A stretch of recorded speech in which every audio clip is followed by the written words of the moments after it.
Welcome back to Talk Tickers. This is the show where we strip away the corporate jargon, ignore the fluff, and get straight to the professional earnings summarization you actually need. I'm your host, and today we are looking at a ticker that has absolutely exploded overnight. We are talking STX Seagate Technology Holdings. It is good to be back. And you are not kidding about the explosion. Sometimes you see a stock move, 5%, maybe 6% on a beat. But what happened with Seagate yesterday? That was different. It felt violent. Violent is exactly the right word. So let's set the scene for everyone. Seagate reported their fiscal Q2 2026 results yesterday, January 27th. The market was already, feeling pretty optimistic. Stock closed regular trading around $371.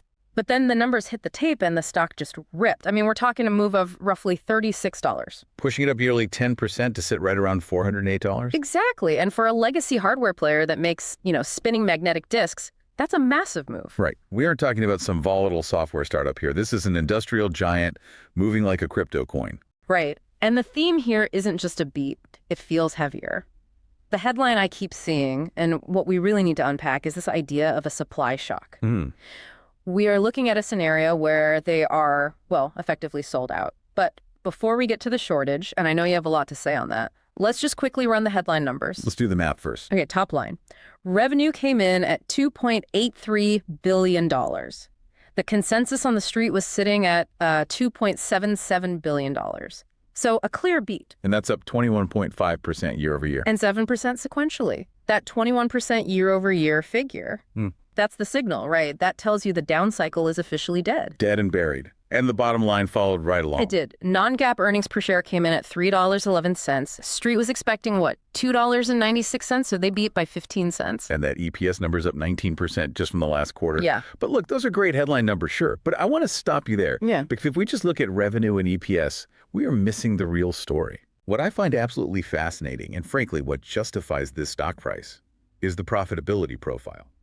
Let's talk gross margins. Non-GAAP, they hit 42.2%. Okay, 42.2%. I need you to contextualize that because for a software company, 42% is, it's terrible. But for hardware? For a hardware company, it is entering rarefied air. I mean, think about Apple. They're the king of premium hardware supply chains. They usually sit around 44, maybe 45% gross margin. And Seagate is a company that makes metal boxes with spinning platters inside. Exactly. For them to hit 42.2% is incredible. They expanded margins by 210 basis points in a single quarter. So they are approaching Apple-level hardware margins on hard drives. Essentially, yes. And the operating margin expanded to 31.9%. I mean, to put it simply, for every dollar of revenue they bring in, they are keeping a massive chunk of it. They are printing cash. Speaking of cash, let's touch on the balance sheet. Cash need from operations was $723 million, and free cash flow, $607 million. Which let them be very shareholder-friendly.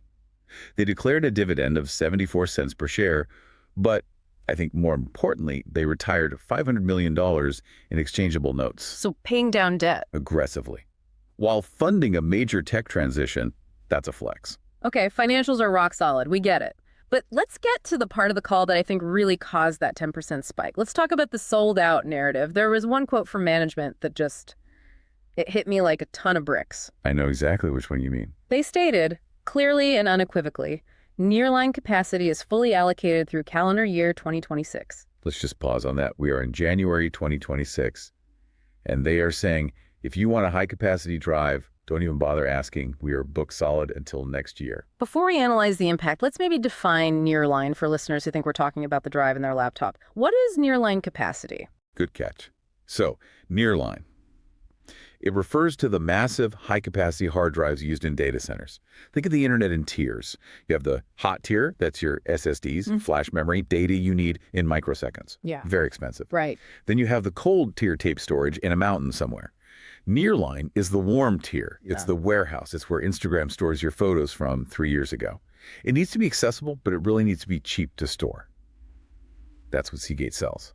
Okay, so the warehouse of the internet is sold out for the whole year. What does that actually mean for the industry? It implies a fundamental shift in the power dynamic.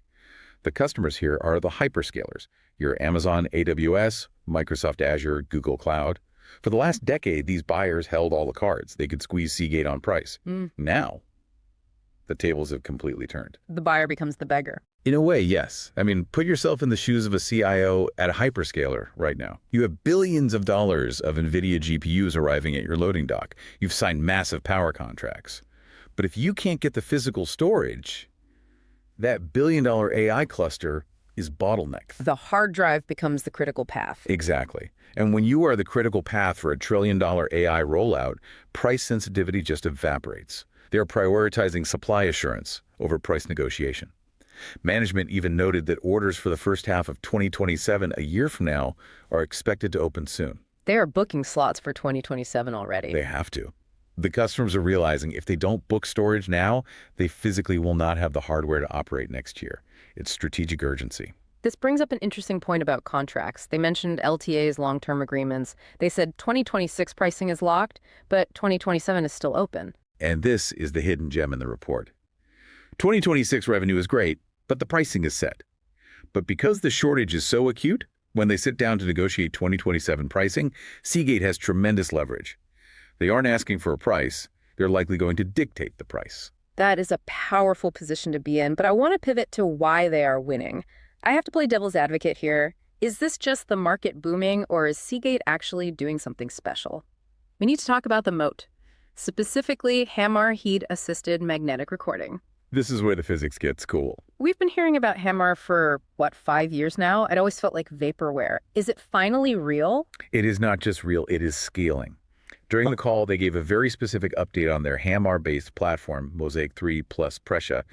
Quarterly HAMR shipments exceeded 1.5 million units. 1.5 million units is not a prototype run. That's mass production. Exactly. And they hit key density milestones. They shipped the 3 TB per disk Mozaic product to their first cloud service provider. Okay, help us understand 3 TB per disk. Most drives have multiple disks inside, right? Right. A high-capacity drive might have, say, 10 platters stacked inside the case. If each one holds 3 terabytes, you've got a 30-terabyte drive. And they said Mozaic 3 is now qualified with all major U.S. cloud service providers. Yep. 6 out of the top 8 global CSPs are qualified. And the next generation, Mozaic 4, that's 4 TB per disk, is tracking well. I want to unpack the economics of this. Why does moving from, say, 2.4 TB per disk to 3 or 4 matter so much for the bottom line? Why is this the engine behind that 42.2% gross margin? It's the same factory, more product concept. Think of it like a landlord who owns an apartment building. If you can renovate to fit 40 apartments in the same space that used to hold 20 without building a new structure, your profit per square foot skyrockets. That's a good way to put it. For Seagate, the case of the hard drive costs the same. The motor costs the same. The electronics are similar. But because of AFR, using a laser to heat the disk so they can write data on a much smaller spot, they can pack 40 terabytes into that same box. So the cost to build the box stays flat, but the storage they sell doubles. Precisely. That efficiency drives their cost per TB down dramatically. But because demand is so high, the market price per TB stays high. That gap is pure profit. That's your margin expansion. Okay, the tech works, the margins are great, but I'm still a little stuck on the demand side. I have to push back on this AI demand narrative. We hear AI and we think chatbots, GPUs. Is this storage demand durable, or is this just a bubble? What is filling all these exabytes? That is the trillion-dollar question. Yeah. Is it real? Management came prepared with data, and 2 things stood out to me. First, video. Video isn't new, though. No. But the scale is changing. They cited a statistic about YouTube. YouTube alone is seeing 20 million video uploads daily. That is up from just 2 million 3 years ago, a 10x increase. 20 million videos a day. And that's just one platform. Now think about AI-generated video. Think about Sora or Veo. We're entering an era where video isn't just recorded, it's synthesized at scale. All those pixels have to live somewhere. Okay, so video is a volume driver. But management also dropped a buzzword, agentic AI. That sounds like something out of a sci-fi novel. What is it, and why does it need hard drives? This is maybe the most interesting part of the thesis. Agentic AI refers to AI agents that act independently. Unlike a chatbot where you ask a question and it answers and forgets, an agent needs to plan, reason, and make decisions over time. So it has a workflow. It has a workflow and a memory. And to reason effectively, these models generate massive chain-of-thought logs. They create vector databases to remember past interactions. They store checkpoints of their own brain. And you can't store all that on expensive flash memory. You would go bankrupt. That's the key. There's this misconception that SSDs will kill the hard drive. But for this agentic memory, which is petabytes of data, you physically cannot afford to put it on flash. The architecture is settled. Flash for speed, HDD for capacity. So the robot brain needs a very large, very cheap library. Exactly. And Seagate owns the library. Let's talk financial discipline, because in previous cycles, and we've both watched this stock for a long time, hardware companies would see this demand and immediately lose their minds. They'd spend billions on new factories, and then 2 years later, demand cools, and they're crushed. The classic boom and bust cycle. It killed a lot of memory companies. But Seagate seems to have learned its lesson. How so? Look at the guidance and the spending. For Q3, the current quarter, they guided revenue to roughly $2.9 billion and EPS to $3.40. That's sequential growth. But look at the expense line. OpEx is trending down. Operating expenses are trending toward 10% of revenue. That is incredibly lean. But the real discipline is in capital expenditures, or CapEx. What are they spending on? Not much. They're keeping CapEx within the 4 to 6% of revenue target range. That seems incredibly low for a company growing this fast. Why aren't they building new plants? Because of that HAMR density we just talked about, they don't need to build more disk factories. They just need to build better disks in the existing factories. It means they can grow revenue without exploding costs. Low CapEx plus high margins equals massive free cash flow.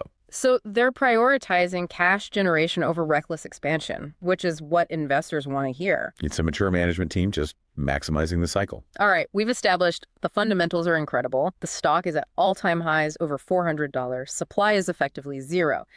Now we get to the part of the show where we put on our tinfoil hats or our hedge fund vests and figure out how to play this. Our favorite segment. This is not financial advice. Seriously, do not do this. This is for entertainment. But if you're a shark looking at this chart, how do you trade a stock that's already run so hard? I call this trade idea the 2027 futures squeeze. 2027, we're barely into 2026. That's the whole point. Here's the thesis. The market is efficient. It has already priced in the fact that 2026 is sold out.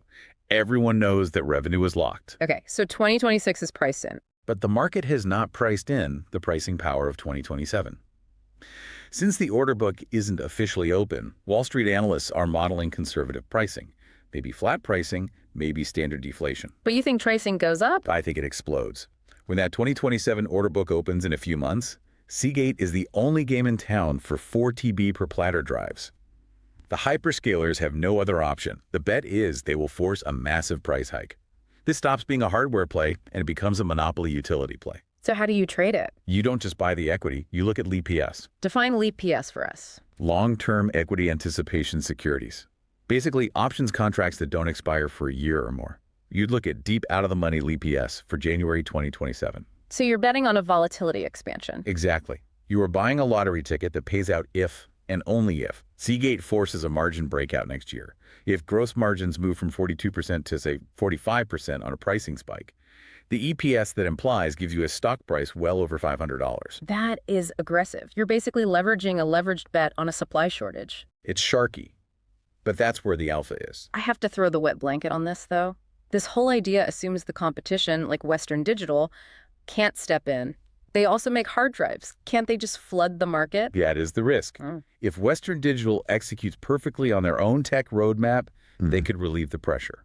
But right now, Seagate has the lead on HAMR. It's a bet on them staying ahead. There you have it, a monopoly squeeze play using long-dated options. Again, please, do your own diligence. We are just two voices on a podcast. Absolutely. Let's wrap this up. It has been a fascinating look under the hood.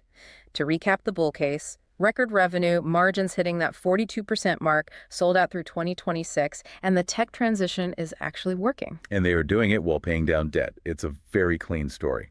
I'll leave you with this final thought. In the AI gold rush, everyone spent the last 2 years looking at the picks and shovels, the GPUs, the NVIDIAs. We all focused on compute. But everyone forgot that once you dig up the gold, you need a warehouse to store it in. That's the perfect analogy. You can't just leave the gold on the side of the road. Seagate owns the warehouse. And right now, the warehouse is full and the rent is going up. And if we look at the bigger picture, this suggests that what we're seeing might not just be a cycle anymore, We might be seeing a secular shift to a higher baseline for the entire storage industry. Data isn't going away, it's only getting heavier. A higher baseline indeed. Thank you all for listening to this deep dive. As always, keep your eyes on the ticker. We'll see you next time.